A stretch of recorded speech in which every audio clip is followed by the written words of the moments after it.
اعوذ باللہ من الشیطان الرجیم بسم اللہ الرحمن الرحیم رب اشرح لی صدری ویسر لی امری واحلل عقدۃ من لسانی یفقہوا قولی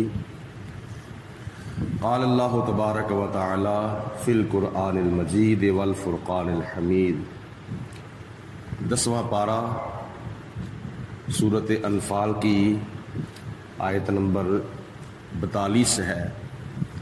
اس آیت میں اور اس آیت کے بعد چند آیات بینات میں اللہ پاک نے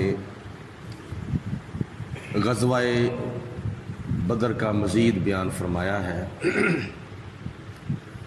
کیونکہ میں نے سورت کے آغاز میں عرض کیا تھا کہ کافی آیات بینات میں اللہ پاک نے اس سورت کے اندر غزوہ بدر کے بارے میں ذکر خیر فرمایا ہے۔ ان پہلوؤں میں سے ایک پہلو یہ بھی ہے کہ اللہ پاک نے ارشاد فرمایا اذ انتم بالعدوۃ الدنیا، اے مسلمانوں، اے مجاہدین بدر، یاد کرو اس وقت کو جب تم وادی بدر کے قریب والے کنارے پر تھے، وَهُمْ بِالْعُدْوَةِ الْقُصْوَىٰ، اور وہ جو لشکر کفار تھا جو ابو جال کی سربراہی میں آیا تھا، وہ وادی بدر کے دور والے کنارے پر تھا۔ وَالرَّكْبُ أَسْفَلَ مِنْكُمْ، اور وہ جو تجارتی قافلہ ابو سفیان کی سرکردگی میں آ رہا تھا وہ نیچے والی سمت پر تھا، یعنی سمندر کے کنارے کنارے پر آ رہا تھا۔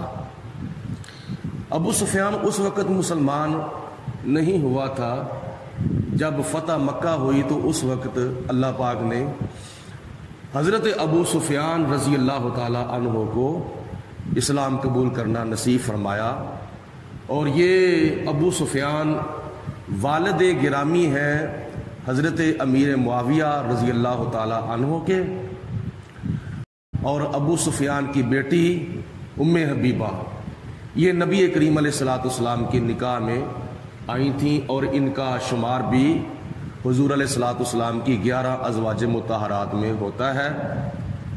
اس لحاظ سے ابو سفیان رضی اللہ تعالیٰ عنہ نبی پاک علیہ السلام کے سسر، اور حضرت امیر معاویہ رضی اللہ تعالیٰ عنہ نبی پاک علیہ السلام کے سالے لگے، تو یہ صحابہ کرام کے اندر شمار ہیں، یہ قابل احترام ہیں اور ان کا احترام کرنا چاہیے، ان کی بے ادبی نہیں کرنی چاہیے۔ بعض لوگ بنو امیہ کی آڑ لے کر حضرت ابو سفیان کی بھی توہین کرتے ہیں اور حضرت امیر معاویہ رضی اللہ تعالیٰ عنہ کی بھی توہین کرتے ہیں۔ دونوں نبی پاک علیہ الصلوۃ والسلام کے قریبی رشتہ دار ہیں، ہمارے لیے قابل احترام ہیں، کیونکہ انہوں نے کلمہ پڑھ لیا تھا، مسلمان ہو گئے تھے۔ ویسے تو ابو لہب بھی نبی پاک علیہ السلام کا چچا تھا، ہم اس کا احترام کیوں نہیں کرتے؟ اس لیے کہ وہ کافر تھا، منکر تھا، نبی پاک علیہ السلام کا اس نے کلمہ نہیں پڑھا تھا۔ تو اللہ پاک نے ارشاد فرمایا کہ اے مسلمانوں، اس وقت کو یاد کرو جب تم میدان بدر کے قریب والے کنارے پر تھے۔ قریب والے کنارے سے مراد وہ طرف ہے کہ جو مدینہ شریف کی سائیڈ پر، یعنی جب نبی پاک علیہ الصلوۃ والسلام مدینہ المنورہ سے چلے صحابہ کرام کو لے کر، تو میدان بدر کا جو پہلا کنارہ آیا تھا وہ مدینہ شریف کی طرف تھا، اور ابو جال اپنے لشکر کو جو لے کے بیٹھا تھا وہ میدان بدر کے دوسرے یعنی دور والے کنارے پر جو مکہ المکرمہ کی طرف تھا اس طرف وہ بیٹھا تھا۔ تو جو تجارتی قافلہ آ رہا تھا ملک شام سے مکہ کی طرف، وہ سمندر کے کنارے کنارے آ رہا تھا۔ اللہ تعالیٰ نے ارشاد فرمایا وَلَوْ تَوَاعَدْتُمْ لَاخْتَلَفْتُمْ فِي الْمِيعَادِ، اے میرے پیارے حبیب علیہ السلام اور اے میرے حبیب کے غلاموں، اگر تم میدان بدر میں جانے کے لیے وقت مقرر کر دیتے تو تم ضرور اس کے مقررہ وقت میں اختلاف کرتے. یعنی پہلے تم سوچ لیتے کہ وہ میدان بدر ہے، 1000 کا لشکر آیا ہوا ہے اور ہم 313 کی تعداد میں ہیں، تو بعض کا دل کرتا بعض کا دل نہ کرتا، تو لہٰذا اس معاملے میں تم اختلاف کرتے. لیکن اللہ تعالیٰ کی ذات بابرکات کی منشا کچھ اور تھی. خدا چاہتا تھا وَلَٰكِن لِّيَقْضِيَ اللَّهُ أَمْرًا، اللہ فرماتا تھا کہ میں وہ کام کرنا ہے کان مفعولا، جو کام ہو کر رہنے والا ہے، یعنی جو میں نے لکھ دیا ہے میں نے وہ کرنا ہے. یعنی مسلمانوں کا کافروں کے ساتھ ٹکرانا یہ اللہ تعالیٰ کی رضا تھی. یہ مسلمان کافروں کے ساتھ ٹکراتے تو پھر اسلام کا بول بالا ہونا تھا، ورنہ قیامت تک کے لیے مسلمانوں نے دب جانا تھا اور اسی وقت یہ معاملہ سارے کا سارا ملیا میٹ ہو جانا تھا. اس لیے نبی پاک علیہ السلام نے غزوہ بدر سے ایک دن پہلے اللہ کی بارگاہ میں دعا کی، یا پروردگار عالم اگر یہ چند مسلمان آج ملیا میٹ ہو گئے تو قیامت تک تیرا نام لینے والا کوئی نہیں ہوگا. اللہ پاک یہ چاہتا تھا کہ یہ مسلمان 313 کی تعداد جو ہے وہ 1000 لشکر کفار کے ساتھ ٹکرائیں تاکہ باطل کی رسوائی ہو، کفر کی رسوائی ہو اور حق کا بول بالا ہو. لِيَهْلِكَ مَنْ هَلَكَ عَنْ بَيِّنَةٍ، تاکہ کوئی ہلاک ہو تو وہ دلیل کے ساتھ ہلاک ہو. یعنی کافر کفر پر مرے اور مسلمان اسلام پر مرے، دونوں کو یہ پتہ ہونا چاہیے کہ میں کیوں مر رہا ہوں. کافروں کو بھی پتا تھا کہ ہم جھوٹے ہیں، کیونکہ جب وہ مکے سے نکلے تھے تو انہوں نے بھی خانہ کعبے کا غلاف پکڑ کر کہا تھا کہ یا اللہ اگر ہم جھوٹے ہیں تو ہمیں غرق کر دے، اگر مسلمان جھوٹے ہیں تو ان کو غرق کر دے، جو سچا ہے اس کو کامیابی دے. تو پتہ ان کو بھی تھا کیونکہ انہوں نے بھی تورات انجیل زبور کے اندر پڑھا تھا نبی پاک علیہ الصلوۃ والسلام کی حقانیت کی علامتوں کے بارے میں. وہ سارے کے ساری علامتیں حضور علیہ السلام کے اندر دیکھ رہے تھے. تو اس لیے کافروں نے جو کہا تھا نا یا اللہ، وہ اللہ کو مانتے تھے. کافر اللہ کو مانتے ہیں، لیکن اگر وہ کافر ہیں تو نبی پاک علیہ الصلوۃ والسلام کی نبوت کا انکار کرنے کی وجہ سے کافر ہیں، اللہ تعالیٰ کا انکار کرنے کی وجہ سے نہیں، کیونکہ اللہ کو تو وہ مانتے تھے. اور دوسرے نمبر پر وہ مشرک تھے، اور مشرک اس لیے تھے کہ اپنے بتوں کو وہ اللہ تعالیٰ کے مد مقابل سمجھتے تھے، اور یہ شرک ہے. تو وہ کافر بھی تھے اور مشرک بھی تھے. اس لیے اللہ کو قرآن پاک میں اللہ تعالیٰ نے فرمایا ہے کہ اے میرے حبیب علیہ السلام ان سے پوچھو کہ یہ زمین و آسمان کس نے بنائے ہیں، تو کافر بھی کہیں گے کہ یہ اللہ تعالیٰ نے بنائے ہیں. تو اس لیے اللہ کو وہ مانتے تھے، تو انہوں نے اس لیے کہا کہ یا اللہ اگر ہم جھوٹے ہیں تو ہمیں غرق کر دے، اگر مسلمان جھوٹے ہیں تو ان کو غرق کر دے. تو اس کا پھر مظاہرہ کیا نام ہے، دودھ کا دودھ اور پانی کا پانی میدان بدر میں پھر ان کے قول کے مطابق ہوا. وَيَحْيَا مَنْ حَيَّ عَنْ بَيِّنَةٍ، اگر کوئی زندہ رہے تو وہ بھی دلیل کے ساتھ زندہ رہے. یعنی اگر کوئی کفر کی موت مر رہا ہے تو اس کو بھی پتہ ہونا چاہیے کہ میں کیوں مر رہا ہوں. اگر کوئی اس دنیا کی زندگی کو اللہ کی راہ میں قربان کر کے اگر کوئی حیات جاویدانی حاصل کرتا ہے، بقا کی زندگی حاصل کرتا ہے، تو اس کو بھی پتہ ہونا چاہیے کہ میں اللہ کے نام پر، اللہ کے دین کی خاطر اور نبی پاک علیہ السلام کی عزت و ناموس کی خاطر مر رہا ہوں. وَإِنَّ اللَّهَ لَسَمِيعٌ عَلِيمٌ، اور بے شک اللہ تعالیٰ سننے والا بھی ہے اور بے حد جاننے والا بھی ہے. آگے ایک اور انعام دیکھیں جو کہ میدان بدر کے اندر مسلمانوں پر ہوا تھا.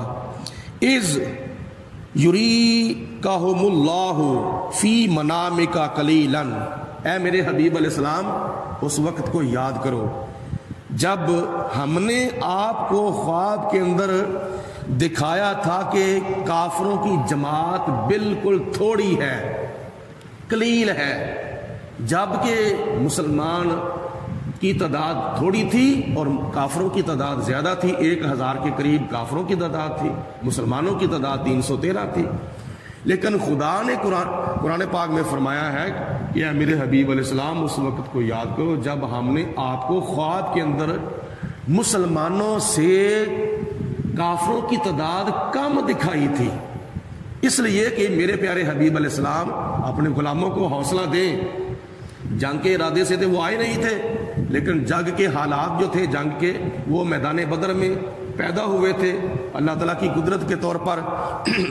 تو اس لیے کہ جن دلوں کے اندر یہ خدشہ کھٹکا ہے کہ یہ تعداد زیادہ ہے, تو اللہ تعالیٰ نے خواب کے اندر اپنے پیارے حبیب علیہ الصلوۃ والسلام کو یہ کافروں کے لشکر کی تعداد مسلمانوں سے تھوڑی دکھا کر یہ اشارہ فرمایا کہ آپ اپنے غلاموں کا حوصلہ دیں کہ پریشان ہونے کی ضرورت نہیں ہے, وہ تم سے تھوڑے ہیں.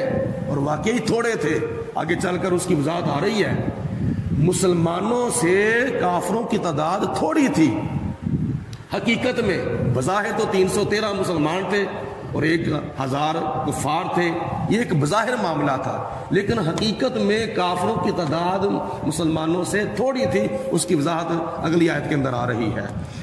اللہ تعالیٰ نے فرمایا وَلَوْ أَرَاكَهُمْ, اگر اللہ تعالیٰ تمہیں دکھا دیتا کثیرن کافروں کی تعداد زیادہ, خواب کے اندر اگر آپ کو اللہ تعالیٰ کافروں کی تعداد زیادہ دکھا دیتا, لَفَشِلْتُمْ, تو پھر کئی مسلمان ہمت ہار جاتے.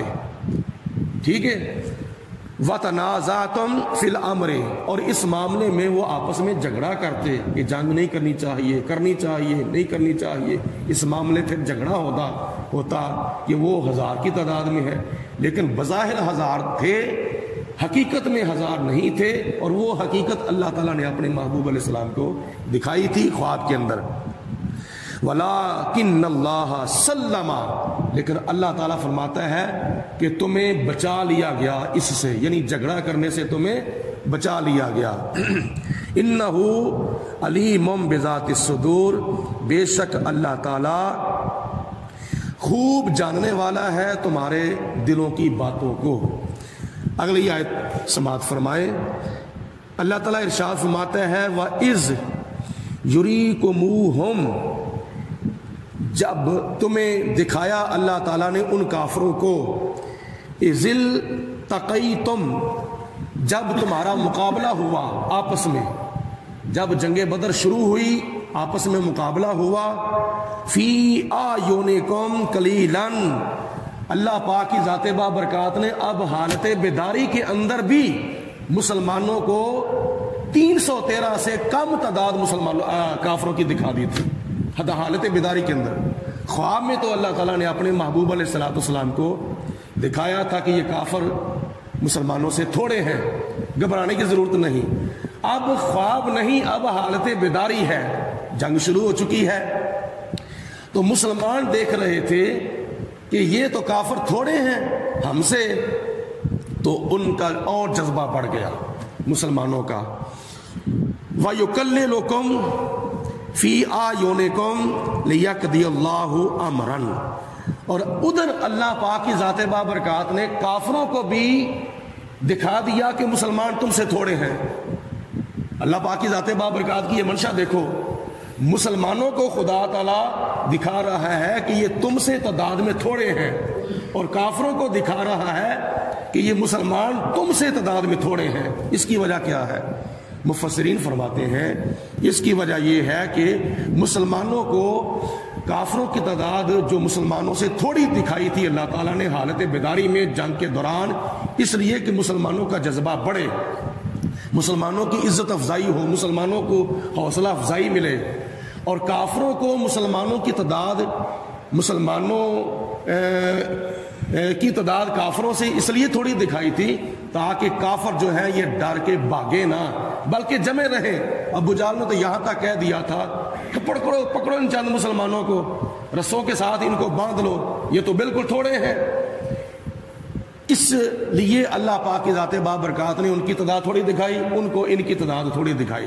اب میں آتا ہوں اس حقیقت کی طرف کہ خواب کے اندر اللہ پاک کی ذات بابرکات نے مسلمانوں کو اور حضور علیہ الصلوۃ والسلام کو کافروں کی تعداد تھوڑی کیوں دکھائی تھی، جبکہ مسلمان بظاہر تھوڑے تھے، کافر زیادہ تھے؟ اس کی وجہ یہ تھی کہ دو صورتوں کے اندر اللہ پاک کی ذات بابرکات نے جنگ بدر کا بیان فرمایا ہے، سورت آل عمران کے اندر اور سورت انفال کے اندر، چوتھے پارے میں اور 9ویں اور 10ویں پارے میں، دو صورتوں میں اور 3 پاروں میں اللہ پاک کی ذات بابرکات نے اس لیے تعداد کم دکھائی کہ ادھر مسلمانوں کے ساتھ اللہ پاک کی ذات بابرکات نے اپنے فرشتے بھیجے تھے، اور فرشتے جو آئے تھے وہ ان کا آنا 3 جگہ پہ ذکر ہے۔ ایک جگہ پہ اللہ تعالیٰ فرماتا ہے میں نے 1000 فرشتہ بھیجا، ایک جگہ پہ خدا فرماتا ہے کہ میں نے مسلمانوں کی مدد کے لیے 3000 فرشتے بھیجے، اور ایک جگہ پہ اللہ نے فرمایا کہ میں نے مسلمانوں کی امداد کے لیے 5000 فرشتے بھیجے، 9000 فرشتے ہو گئے، اور 313 کی تعداد مسلمان تھی، 9313 کی تعداد تھی مسلمانوں کی فرشتوں سمیت میدان بدر کے اندر، اور کافروں کی تعداد تھی 1000۔ اس لیے اللہ پاک کی ذات بابرکات نے اپنے پیارے حبیب علیہ الصلوۃ والسلام کو خوات کے اندر کافروں کی تعداد تھوڑی دکھائی تھی، اس لیے کہ مسلمانوں کے اندر فرشتوں کو بھی شامل کیا تھا، فرشتے بھی دکھائے تھے۔ اور دوسری وجہ اس کی مفسرین کرام نے لکھی ہے کہ ان 1000 کافروں میں سے سارے کافروں نے کافر ہی نہیں رہنا تھا، کئیوں نے بعد میں مسلمان بھی ہو جانا تھا، اور اللہ پاک نے اپنے محبوب علیہ الصلوۃ والسلام کو خواب کے اندر وہ کافر دکھائے تھے جنہوں نے آخر تک کافر رہنا تھا، اور جو مسلمان جنہوں نے ہونا تھا وہ نہیں دکھائے تھے۔ تو اس لحاظ سے کافروں کی تعداد تھوڑی تھی مسلمانوں کے مد مقابل میں، تو یہ اللہ کی طرف سے ایک انعام ہے مسلمانوں کی حوصلہ افزائی کے لیے، مسلمانوں کی عزت افزائی کے لیے، مسلمانوں کو زیادہ دلیل کرنے کے لیے، مسلمانوں کو زیادہ اور شیر بنانے کے لیے یہ اللہ پاک نے حوصلہ افزائی فرمائی مسلمانوں کی۔ اللہ پاک نے ارشاد فرمایا لِيَقْضِيَ اللَّهُ أَمْرًا، اللہ تعالیٰ وہ کام کرتا ہے کان مفعولا، جو کام ہو کر رہنے والا ہوتا ہے، کیونکہ اللہ پاک کی ذات بابرکات نے میدان بدر کے اندر کفر کا منہ کالا کرنا تھا اور اسلام کا بول بالا کرنا تھا۔ وَإِلَى اللَّهِ تُرْجَعُ الْأُمُورُ، اور سارے کے سارے معاملات اللہ کی طرف ہی لٹائے جاتے ہیں، یعنی اللہ کی ذات بابرکات کے اوپر بھروسہ کرنا چاہیے۔ کچھ واقعہ ہے وہ اگلی آیتوں میں اللہ تعالیٰ نے فرمایا ہے۔ اللہ